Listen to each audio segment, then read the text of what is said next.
Incredible flavours, even better stories. One pour, 10 minutes. Aussie bourbon lovers sharing bourbon with Australia.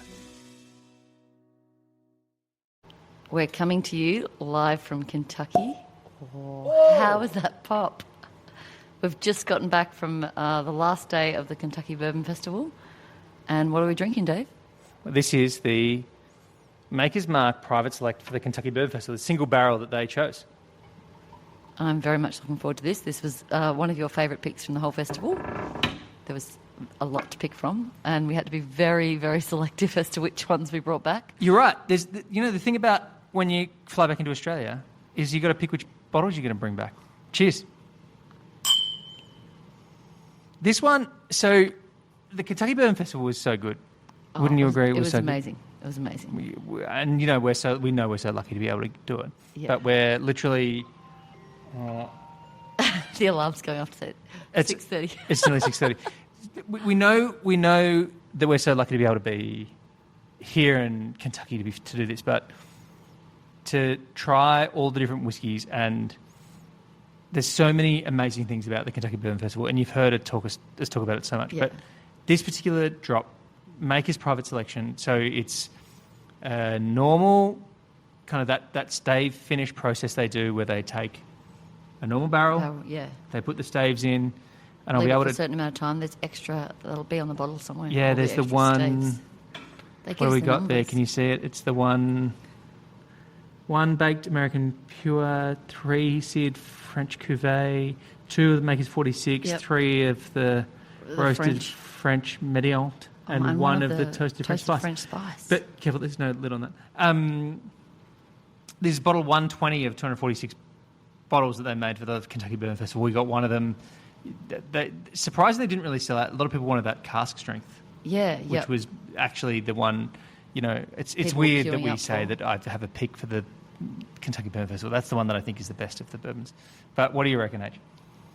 On the nose, lots of that yummy oak, yummy sticky kind of caramelly stuff. Yeah, I get that buttery, that brown sugar buttery, like you're about to make pancakes. You melt the butter in the pan first. Oh my goodness, it is so soft and delicious. It's not too light on, right? It's 55.5%, 111 proof. Yep. Did they give us an idea of the age of these ones? I'm not sure they did. No. I think, but it's just like normal Maker's Mark that they then put in that aging process, that process, yeah. But this was their special pick for the festival, which is, it's always fun that the different stalls to try their special picks for the festivals, because the people who organise the festival go around to each of the distilleries and pick their favourites. So they're all really great ones. Yeah. And yeah, it is definitely really hard to pick one to take home. Oh my goodness. We definitely love this Maker's Mark. And today, so today's Sunday, we literally we basically filled our allocation of what we were able to bring home. Yesterday. So today we kind of just had a 1 or 2 bottle option, and so we already knew what they were going to be, and yeah. It was almost like a sad day for me because He'd go up and try each of the different ones, and then you'd kind of walk away like, that was delicious, but I can't buy it. I can't get it in Australia. I want to buy it, and I want to take it home, but I can't. You were like a sad little boy at Christmas time who Santa brought the wrong present for. It's like, I asked for a puppy and I got a matchy car. Yeah, but never mind. We did have to buy a little bit of the merch from some of the little guys, because there was just the incredible stories of these amazing people making bourbon, and like just, like battlers, like the small batches they make and where they've come from and what they're doing, and it was just so great. I wanted to buy all their stuff. We took Kentucky Peerless. We talk about we did the tour yesterday at Kentucky Peerless on our way to Kentucky Bourbon Festival, and we got to meet Corky Taylor, who's the guy who started Peerless, and oh my goodness, we'll talk more about this on another episode because holy moly, that's a great story. But they talk about the fact that Jim Beam in one shift make the same amount of bourbon that they make in an entire year. So, and that they consider themselves small. But then you talk about some of these other guys who are doing 1 barrel a week. Yeah. Yep. And one, like some of them were like, bottling and labelling their first batch yesterday, like to sell at the festival. It's like, Yeah, and there's like some of them are just like one or two guys. Some of them like it might be a family. They're really small, and they're just making really great stuff. Just doing their best work, just getting it done. Yep. And just good on 'em. Like I love Maker's Mark because it's like one of the stories, one of the flavors, and one of the places that helped me fall in love with bourbon. So they'll always have a special spot in my heart. Right. And so Rob Samuels was there. This was Friday, wasn't it? Yeah, he was there Friday. And they were talking about cellar aged and how they do it and why they do it. So cellar aged is the thing they started last year. We'll do an episode on it. Feel really lucky we have a bottle of the 2023 cellar aged at home. Yeah. But cellar aged is the kind of experimental thing they did. Started last year, or released last year, I suppose. Yeah. You take a barrel of Maker's Mark that's been aged normally, and then you put it in their cellar, which is they've got I suppose it's like a cave, isn't it? Yeah, because it's like quite cold in there. Built into the side of the hill at Starting Farm. And because it's temperature controlled then, or it's colder, it means you can age the barrel longer. So that's what the cellar aged is. So they released one last year. They've just released one this year. Yeah. And this is how crazy. So there were queues for it. It was like, we were going around trying to taste a little bit of everything from everyone. But there were some people who went there for that particular bottle, the cellar aged, and were queuing for hours just to get some. And some people were unlucky in that they queued for hours and got there and it was sold out. It's like... And this is the people who... So there's a few different kinds of people who come to... the Kentucky Bourbon Festival. Right.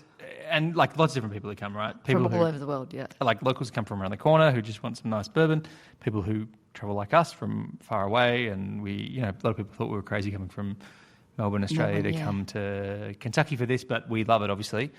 People came from India and there's other people from Australia, not just us. So people travel a bit for this. But then there's people who come who are just coming for a particular release or a particular bottle or something that was unique to the festival. Like they would come and that was what they were there for. They would line up, queue up, get their bottle and off they'd go. And I suppose it depends on what you want, but we wanted to have a good time and meet all the people and taste all their bourbon and try all their cocktails or slushies. There was lots of... A slushie is a cocktail. Yeah. But they're doing it was the right kind of weather for a slushie today. So yeah. It was great. Yeah, it's been warm. What was your favourite thing? I think that just the stories, meeting lots of new people and hearing lots of new stories. That was probably my favourite thing. We set out to get to all the distilleries we didn't know about or hadn't heard about. We got so close. We got really close. I don't think we did them all. 62 distilleries. We're I have to go through the list displaying them. We went through the list this morning and we hit a lot of them. And I think 62, do you reckon 62 is right? Because inside there was Evergreen, there was more in there. Yeah, there was a couple in there. Yep. So we got to, lots of people were so generous with their time, like signed our bottles and meet lots of the distillers, and it was great. It was we really, met really incredible wonderful. people, and all the things that we love about bourbon, we tell the stories here, we talk about what we love about it. This is the most amazing kind of community part of what bourbon is, and it's all kind of comes together in 3 days, once a year, I think. Yeah, there's other bourbon festivals, there's other places you can go and see this stuff. Yeah, whiskey shows and... I haven't experienced anything like this. I'm sure there are other places that are a bit like this, but this is pretty cool and a really cool example of this. Oh, yeah. And very, just relaxed. They got, music going and, places you can chill and great food and lots of food trucks. Just really cool. We met some amazing people. We met some people who I was kind of fanboying over Bruzel and that guy Ryan. We met some influencers. We met the Pursuit Spirits guys who we love their podcast. A bunch of other cool people. Lots of master distillers and master blenders who we love their work and we know what they do and we enjoy drinking their the guy work. From Green River and Curly. Yep. So Ashley again from Curly. There's so many. There's lots of great people. Yep. So if you have the chance to either hop on a plane from Australia and go and check out the Kentucky Bourbon Festival, you should do it. Or if you're in the US and you're able to pop up and visit it in a year coming, you should definitely do it. It's something that's incredible. Yeah. And if you like bourbon, it definitely gives you an experience of the range of stories, the range of flavours that all, come into bourbon. And we even met an Aussie guy there who was making bourbon in Kentucky. Larrikin Bourbon Company. It was Lawrenceburg. That's Greg at Larrikin. We'll have him on as well. We've got a bottle of that we picked up, so we'll have him on as well. Fremantle Docker supporter. We're not too keen on that. I'm not sure about that, but we had to bring it home because it's got a kangaroo on the label. Right. And as soon as we told anyone from Australia, they're like, "Get to go over and see his stall." Anyway, a kangaroo. We're coming home, but so good to come over to Kentucky Bourbon Festival. Great to be doing a podcast from somewhere other than Melbourne. I know. For you guys. And we're looking forward to talking to you about the couple of bottles we're bringing back and all the people that we met and their stories in future podcasts. Cheers. Thanks for listening. Make sure you're connected with us on TikTok, Instagram and YouTube, and stay connected with us by clicking subscribe on your favourite podcast app.